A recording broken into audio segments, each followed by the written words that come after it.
Welcome back. Now, one of the other features that Gutenberg has is for you to be able to embed cloud-based presentations. And you can do that by going to your add block.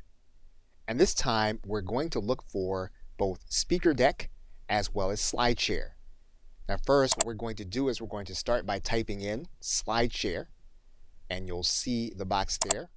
We'll click Slideshare, and once again, all we'll need is the URL to embed. And typically, you'll be able to get that embed code by going to this link on the presentation. You'll click Share. What you'll do is you will grab then the link, and you'll note that you can also use WordPress shortcode in the case of Slideshare. However, what we're going to do is we're going to grab this link, we're going to copy it, and then we're going to head back to our WordPress installation. We're going to place the link inside the dialog box, and then we're going to click Embed. And then our presentation will then be embedded. What we're going to do is we're going to now remove this block. We're now going to go back and click Add Block. And this time, we're going to type in Speaker Deck.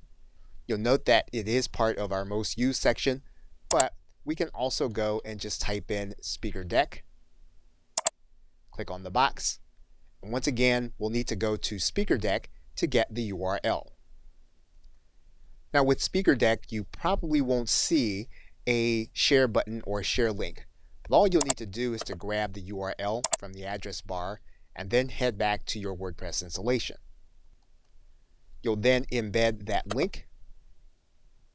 You'll click Embed, and then your presentation will then be embedded, and the person can walk through the presentation using those controls. Okay, so with that, thanks, and I will see you in another video.